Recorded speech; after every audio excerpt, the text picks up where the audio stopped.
புதுசாக நம்ம சேனல் பார்க்குறதா லைக் அண்ட் சப்ஸ்கிரைப் பண்ணிவிடுங்க. சரி வாங்க கதைக்குள்ளே போயிடலாம். என் மகள் வீட்டில் ஒரே பெண் குழந்தையாகவே இருந்ததால் அவள் கொஞ்சம் சோம்பலாகவே வளர்ந்தாள். என் மருமகள் அவளுடைய இந்த பழக்கத்தால் கடும் சிரமப்பட்டு ஆரம்பித்தாள். என்னை அவர்கள் வீட்டுக்கு வர சொன்னார்கள். ஒரு நாள் இரவு 10 மணி அளவில் அவர் என்னை தனியாக தன் படுக்கை அறையை அழைத்தார்கள். அத்தான், இன்று அம்மா தூங்கிவிட்டார். நான் இனிமேல் என் விருப்பத்துக்கு அடக்கிக் கொள்ள இப்படியே பொறுத்துக்கொண்டு தூங்க முடியாது என்று சொல்லி என்னை அழைத்து கொண்டு அறைக்கு சென்றார்கள். நான் என் மகளுக்கு 28 வயதாக பிறகே திருமணம் செய்து வைத்தேன். இவ்வளவு தாம்பத்தியத்துக்கு காரணம் அவள் வீட்டில் ஒரே பிள்ளையாகவே இருந்ததுதான்.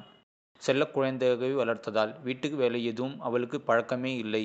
அதனால் நானும் அவளுக்கு ஒரே மகனாக இருக்கும் மருமகனையே தேடித்து பார்த்தேன்.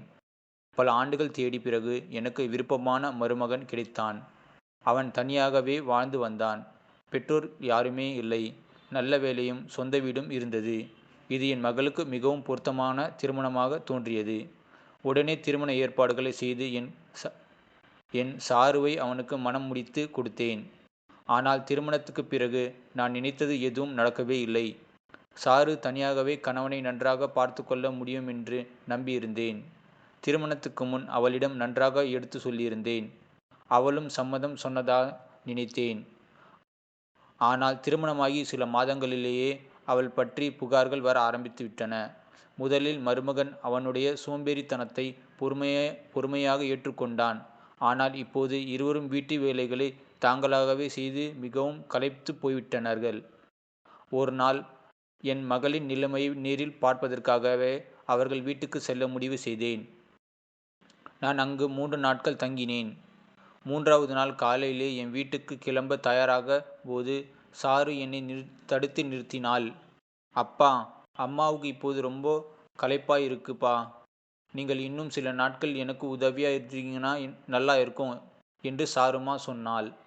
வீட்டுக்கு போய் நீங்கள் என்னதான் செய்ய போகிறீங்க என்று கேட்டாள். என் மகளில் இந்த அழகான சுபாவம் எனக்கு நன்றாகவே தெரியும். நான் வந்த பிறகு கடந்த 3 நாட்களாக அவள் வீட்டு வேலையிலிருந்து முற்றிலுமாக ஒதுங்கியிருந்ததாய் நான் கவனித்திருந்தேன். இந்த சோம்பேறித்தனத்தை பார்த்து என் மருமகன் ஒரு நாள் அவளை விட்டு விலகி போயிடுவாரோ என்ற பயம் எனக்கு ஏற்பட்டது. என் மருமகன் அவளுடைய இந்த பழக்கத்தை மிகவும் பொறுமையாகவே சகித்து கொண்டிருந்தான் வாழ்க்கை முழுவதுமாக. அப்படிப்பட்ட அமைதியான மனிதனின் கோபம் ஒரு நாள் தாங்க முடியாத அளவுக்கு வெடிக்கும் என்று நான் எண்ணினேன். என் மகளை சரியான பாதையில் கொண்டு வர இன்னும் கொஞ்சம் நேரம் எனக்கு கிடைத்திருக்கிறது என்று நான் நினைத்து கொண்டு மேலும் சில நாட்கள் அங்கேயே தங்க முடிவு செய்தேன். அன்று மாலை மருமகன் அலுவலகத்துக்கு வீடு திரும்பினான். நான் இன்னும் அங்கிருப்பதை பார்த்து அவன் ஆச்சரியப்பட்டான். நான் அவனுக்கு டீ கொடுத்த போது, அத்தான், நீங்க இன்று காலையிலே கிளம்பிவிடுவீங்களா என்று நினைத்தேன். திடீரென்று ஏன் இங்கே இருக்கீங்க என்று கேட்டேன். நான் சிரித்துக்கொண்டே, என்ன, நான் இங்கே இருக்கிறது உனக்கு சந்தோஷம் இல்லையா என்றேன். அவன் உடனே, இல்லை இல்லை, அப்படி ஒன்றுமில்லை. நேற்று இரவு நீங்க வீட்டுக்கு போக அவசரமாக இருந்தீங்களே, இப்போ திடீர்னு தங்கிட்டீங்களே, அதான் கேட்டேன் என்றான். பிறகு சிரிப்புடன் தொடர்ந்தான். நீங்க எங்கே இருந்தாலும் எனக்குத்தான் நல்லது. கடந்த 3 நாட்களாகவே உங்கள் கைப்பகுதியை செய்த சுவையான சாப்பாட்டை சாப்பிட்டு மகிழ்ந்துட்டு நாங்க 2 பேரும் இருக்கிறோம். திருமணத்துக்கு பிறகு இப்போதுதான் என் வயிறு நிறைய சாப்பிட்டு இருக்கிறேன் என்று மருமகன் சொன்ன வார்த்தைகள் கேட்டதும், சாரு தன் கணவனை எந்த அளவுக்கு நேசிக்கிறான், கவனித்துக் கொள்கிறான் என்பது எனக்கு நன்றாகவே தெளிவாகவே புரிந்து கொண்டுவிட்டது. நான் அவனிடம், நான் இன்னும் சில நாட்கள் இங்கே தங்கி உங்களை பார்த்து கொள்ளுகிறேன் என்று கூறினேன். அதோடு சாருவுக்கு கொஞ்சம் வீட்டு வேலைகளையும் சொல்லி கொடுப்பேன் என்றேன். அவன் உடனே, அத்தான், நீங்கள் எப்போதும் இங்கே இருந்தாலும் எனக்கு ஒரே பிரச்சனையும் இல்லை. ஏன்னா நீங்க வீட்டில் இருந்த சாருமா கொஞ்சம் கொஞ்சமாக உங்களைப் போலவே மாறிடுவா என்றான். மருமகனுக்கு தங்குவதிலும் எந்த ஆட்சேபனையும் இல்லை என்பதால் நான் அவர்கள் வீட்டிலேயே தங்கத் தொடங்கினேன். சாருவின் திருமணத்துக்கு பிறகு நாங்கள் என் வேலையை விட்டு ஓய்வு எடுத்து ஆரம்பித்து விட்டேன். இப்போது தனியாகவே வாழ்ந்தால் எனக்கு அதிக பணம் தேவையே இல்லை. ஓய்வூதியம் தவறாமல் மாதந்தோறும் வந்து கொண்டிருக்கிறது. தங்குவதற்கு சொந்த வீடும் இருக்கிறது. அதனால் நான் சிரமப்படாமல் ஓய்வு வாழ்க்கையை நடந்து முடிவு செய்தேன். இப்படியே சாருவுடன் பல நாட்கள் ஆகிவிட்டன. கடந்த 3 நாட்களாக இரவில் மருமகனின் கால்களையே பிடித்து விடுவதை நான் வழக்கமாகி கொண்டிருக்கிறேன். மருமகனுக்கு சாருவுக்கும் இடையே ஏதோ பிரச்சனை இருப்பதாக எனக்கு தோன்றியது. இறுதியில் என்னால் தாங்க முடியவே இல்லை. 4வது இரவு மருமகன் ஹாலில் தூங்கிக் கொண்டிருப்பதை நான் பார்த்தேன். அவன் அருகே போய், "ஏன் இங்கே ஹாலில் தூங்கிறேன் மருமகனே?" என்று நான் கேட்க ஆரம்பித்து விட்டேன். அவன் ஒன்றும் பேசாமல் கையை பிடித்து கொண்டு தன் படுக்கையறைக்கு அழைத்துச் சென்றான். அங்கு போய் பார்த்தால், "அத்தான், உங்க மகள் எவ்வளவு ஆழ்ந்த தூக்கத்தில் இருக்கிறாள் பாருங்க.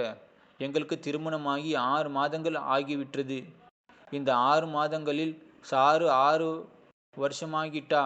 கனவுக்கு கொஞ்சம் நேரம் கொடுக்க வேண்டியது தானே. ஃபர்ஸ்ட் நைட்டும் இன்னும் முடிக்கவே இல்லை. தூக்கம் அவ்வளோ பிடிக்கும்னு எனக்கே புரியல. ஒரு நாளும் நாங்கள் இருவரும் நெருக்கமாக சந்தோஷமாக இருந்ததே இல்லை. இது உண்மையிலே சாருவின் முதல் திருமணம் தானா? ஏனென்றால் அவளுக்கு என்னிடம் எந்த ஆர்வமே இல்லை. அவள் எனக்கு சிறிது மகிழ்ச்சியும் கொடுத்ததே இல்லை.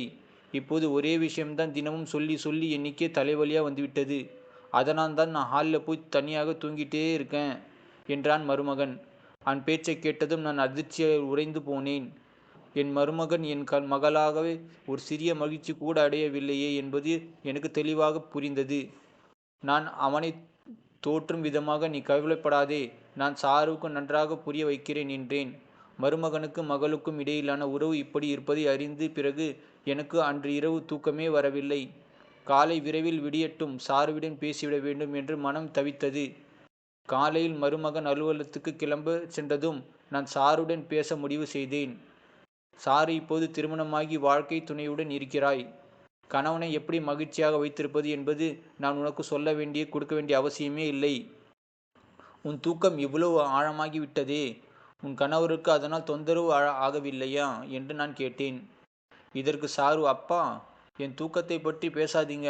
நான் எவ்வளவு நேரம் தூங்குறேன்னு எனக்கு தான் தெரியும்" என்று கடுகடுப்ப பதில் அளிக்க ஆரம்பித்து விட்டாள். அந்த நேரத்தில் அவளுக்கு தன் தவறு இன்னும் புரியவே இல்லை. இருந்தாலும் நான் பொறுமையாக அவளை புரிய வைக்க முயன்றேன். அன்றிரவு மருமகளை ஹாலில் பார்க்கவே இல்லை. அவர்களுக்கு இடையே எல்லாம் சரியாகிவிட்டது என்று நான் தெரிந்து கொள்ள அவர்கள் படுக்கையறைக்கு வெளியே சென்று பார்த்தேன். அங்கு நின்று கதவை சிறிது திறந்து உள்ளே எட்டி பார்த்தேன். உள்ளே மருமகன் ஜன்னல் ஓரம் நின்று கொண்டிருந்தான். சாரு ஆழ்ந்த தூக்கத்தில் மூழ்கியிருந்தாள். என் அறிவு அவனுக்கு எந்த மாற்றத்தையும் ஏற்படுத்தவில்லை என்பது தெளிவாக தெரிந்துவிட்டது. நான் அமைதியாக திரும்பி வரும்போது திடீரென்று என் சேலையில் முந்தானை ஏதோ ஒன்றில் சிக்கிக் கொண்டது. எனக்கு பலத்த அதிர்ச்சி ஏற்படுத்தியது. கால் தடுக்கி நான் தரையிலே விழுந்து விட்டேன். என் சத்தத்தை கேட்டதும் மருமகன் விரைவாக ஓடி வந்து நான் தரையில் விழுந்ததை பார்த்து உடனே என் அருகில் வந்தான். "அத்தான், இந்த நேரத்தில் எங்க அறை வாசலில் என்ன பண்ணிட்டு இருக்கீங்க?" என்று அவன் கேட்க ஆரம்பித்து விட்டான். நான் காலையில் சாருவிடம் எல்லாத்தையும் நன்றாக கூறினேன். "அவள் இன்னும் தூங்கிக் கொண்டிருக்காளே என்று பார்க்க வந்தேன்" என்றான். அவன் பெருமூச்சு விட்டு கொண்டே, "சாருவுக்கு எவ்வளவு சொன்னாலும் ஒரு பிரயோஜனமே இல்லை அத்தான். நான் இப்போ அவளை விட்டுட்டேன். நீங்க தேவையில்லாம அவளுக்கு மனசுமை கொடுக்காதீங்க" என்றான். பிறகு அவன் என்னை தூக்கி நிமிர்த்தினான். ஒரு கையை என் தோளில் வைத்து மறு கையை என் இடுப்பில் லேசாக பிடித்து கொண்டு என்னை அவனது அறைக்கு அழைத்து செல்ல ஆரம்பித்து விட்டான்.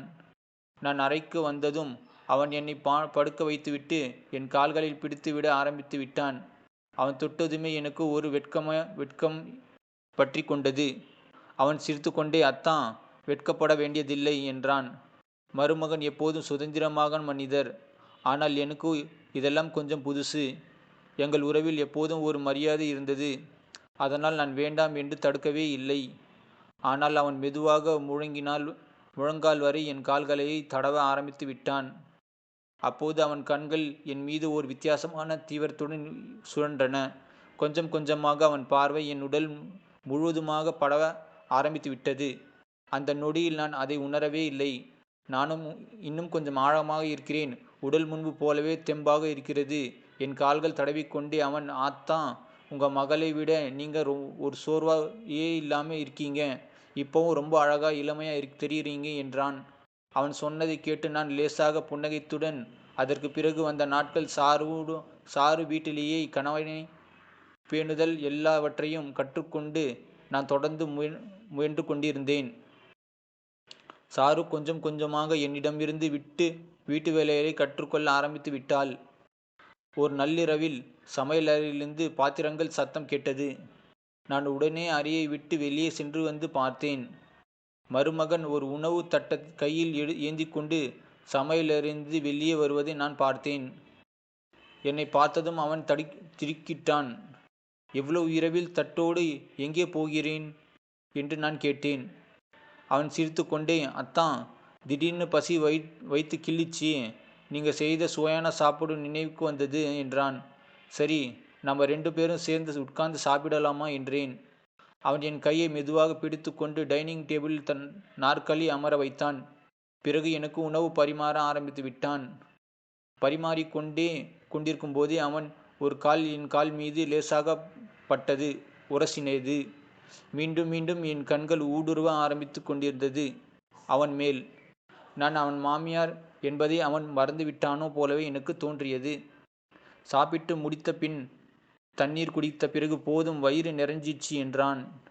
ஆனால் அவன் இன்னும் கொஞ்சம் சாப்பிடுங்க என்று வற்புறுத்தினான். நானும் அவனுக்கு உணவு ஊற்றினேன். அவன் என்னிடம் மிகவும் வினோதமான முறையில் நடந்து கொண்டான். நானும் அவனுக்கு உணவு ஊற்றினேன். ஆனால் என்னால் அவனை தடுக்கவே முடியவில்லை. எனக்கும் அவன் மேல் காதல் வந்தது.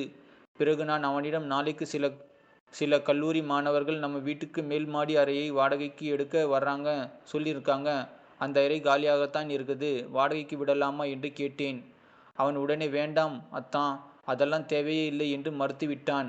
நானும் அதற்கு மேல் ஒன்றும் சொல்லவே இல்லை. மறுநாள் இரவு மருமகன் எல்லை மீறினான். அவன் என் அறைக்கு வந்து என் கையை இறுக்கமாக பிடித்து கொண்டு என்னை தன் படுக்கையறையில் இழுத்து செல்ல ஆரம்பித்து விட்டான். நான் பயந்து போய், என்னது இது மருமகனே, என்ன நடக்குது இங்க என்று தழுதழுத்த குரலில் கேட்க ஆரம்பித்து விட்டேன். அவன் என்னிடம் ஒரு மெல்லிய நைட்டியை நீட்டி, இதை அணிஞ்சிட்டு வாங்க அத்தான் என்றான். அவன் சொன்னதை கேட்டதும் நான் திகைத்து போனேன். என்ன பேசுறீங்க மருமகனே, நான் உன் மாமியார், நான் உன் அத்தை, இப்படி செய்யலாமா? இதை ஒரு நொடியில் மறந்துவிடக்கூடாது என்று தழுதழுத்த குரலில் சொன்னேன். ஆனால் அவன் அமைதியாகவே சிரித்து கொண்டு, சாரு தூங்கிட்டான், இந்த வீட்டோட மற்ற தேவையான நீங்க தான் எனக்கு பூர்த்தி செய்யணும். இந்த நைட்டியை நான் சாருக்கு வாங்கினேன், ஆனால் அவன் அணியலை, நீங்க தான் இதை போட்டுட்டு எனக்கு காட்டணும் என்றான். அவன் வார்த்தைகளை கேட்டு என் முகம் சிவந்தது. மீண்டும், உன் மாமியார், இதை மறக்காதே என்று நான் சொன்னேன். ஆனால் என்னால் அவனை இறுக மறுக்க முடியவே இல்லை. மனம் கலங்கிய நிலையில் அங்கிருந்து நழுவ சென்று விட்டேன். மறுநாள் காலையில் சாரு தூங்கிலிருந்து எழுந்து காலை உணவு சாப்பிட உட்கார்ந்தாள். அவள் சாப்பிட்டு கொண்டிருக்கும் போதே நான் அந்த நைட்டியை எடுத்து கொண்டு அவள் முன் நின்றேன். சாரு, நான் இன்னைக்கே இங்கிருந்து கிளம்புறேன். ஏன்னா நீ ஒன்றும் திருந்துற மாதிரி எனக்கு தெரியவே இல்லை. இந்த நைட்டியை உன் கணவன் என்னிடம் கொடுத்தான். தன் ஆசை என் முன்னாடி வெளிப்படையாகவே அவன் சொன்னான். உன்னால் அவன் பேச்சை நீ கேட்கவே மாட்டென்ற எனக்கு நன்றாக தெரிகிறது. நீ உன் கணவனை சந்தோஷமாக வைத்துக்கிறது தெரியவில்லை. உன் வாழ்க்கை என்று நிறைய பேசினான். என் வார்த்தையை எல்லாம் கேட்டதும் சாருவின் கண்களில் கண்ணீர் துளித்தது. அவள் அழ ஆரம்பித்து விட்டாள்.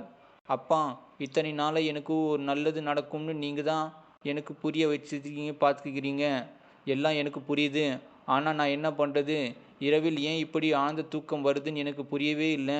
திருமணமாகி 2-3 மாதங்கள் ஆச்சு. அதுக்கு பிறகு தான் திடீர்னு இப்படி ஆழ்ந்த தூக்கமாக போய் ஆரம்பிச்சிட்டேன். என் கணவன் என்னை பற்றி என்ன பேசுகிறான்னு கூட எனக்கு தெரியாது அப்பா என்று அவள் தழுதழுத்த குரலில் கூறினாள். ஆனால் இத்தனை நாட்கள் நான் உணர்ந்து ஒன்றுதான். என் மருமகனுக்கு சாருவின் எந்தவிதமான ஈடுபாடும் இல்லை, மகிழ்ச்சியும் இல்லை. 2 பேரும் முதலிரவே நடக்கவில்லை என்று தெரிகிறது. அப்போது சாரு தன் கணவரை பற்றி பொய் சொல்கிறாரா, அல்லது மருமகன் தான் மனைவியை பற்றி பொய் சொல்கிறானா என்பதை துல்லியமாகவே புரிந்து கொள்ள முடியவே இல்லை என்று நினைத்தேன். அன்றிரவு நான் சாருவை என் அறைக்கு போய் தூங்க சொன்னேன். அவளுக்கு பதிலாக நானே அவர்கள் படுக்கையறைக்கு சென்று படுத்து கொண்டேன். சாரு அணியும் மாதிரியான ஒரு மெல்லிய நைட்டியை அணிந்து அவளுக்கு பதிலாக அங்கே தூங்க முயன்றேன். என் முகம் வரை போர்வையால் இழுத்து போர்த்தி கொண்டேன். மருமகன் அறைக்குள் வந்தபோது என் இதயம் படபடவென்று துடிக்க ஆரம்பித்து விட்டது. கால்களில் இருந்த போர்வை கொஞ்சம் நழுவியது.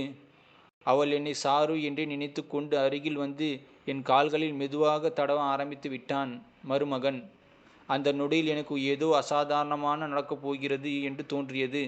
ஆனால் திடீரென்று கதவு திறக்கும் சத்தம் கேட்டது. ஒரு பெண்ணின் குரல் ஒலித்தது. மருமகன் இன்னும் என்ன கால்களை தடவி கொண்டிருக்கிறான். அதை பார்த்த அந்த பெண், விவேக், என் மேலே உனக்கு சலிப்பு வந்துடுச்சா? இப்போது உன் சோம்பேறி மனைவி மேலே ஆசை வந்துடுச்சா என்று கேட்டாள். அந்த பெண்ணின் குரலை கேட்டதும் மருமகனின் கை என் கால்களிலிருந்து உடனடியாகவே விலகியது. நான் போர்வையில் சிறிது இடைவெளியில் வழியாகவே எல்லாவற்றையும் பார்த்து கொண்டிருந்தேன்.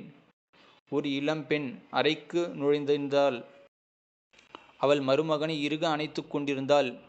கொஞ்சம் நேரத்தில் இருவருக்கும் படுக்கையில் படுத்துக்கொண்டு என் அருகில் வந்து அமர்ந்து கொண்டிருந்தனர். அந்த பெண் மருமகளிடம், விவேக், கொஞ்சம் பொறுமையா இரு, உன் மனைவி எந்திரிக்க மாட்டாளா என்று கிசுகிசுத்தாள். அதற்கு மருமகன் சிரித்து கொண்டே, அவளால் காலை வரைக்கும் எழுந்திரிக்கவே முடியாது என்றான். ஏன்னா, இன்னைக்கு அவள் தண்ணீரில் தூக்க மாத்திரை நான் போட்டு கலந்துட்டேன், அதனால் அவளால் எழுந்திரிக்கவே முடியாது என்கிறான் மருமகன். அதை கேட்டதும் அந்த பெண், உன் மனைவியோட வேலை முடிஞ்சது. ஆனால் மாமியாரை என்ன பண்ணுறது? இப்போ அவங்க இருக்கிறதுனால நம்ம 2 பேரும் சந்தோஷமாக தினசரி ஈடுபடவே முடியவில்லை, இடையூறாகவே இருக்குது என்றாள்.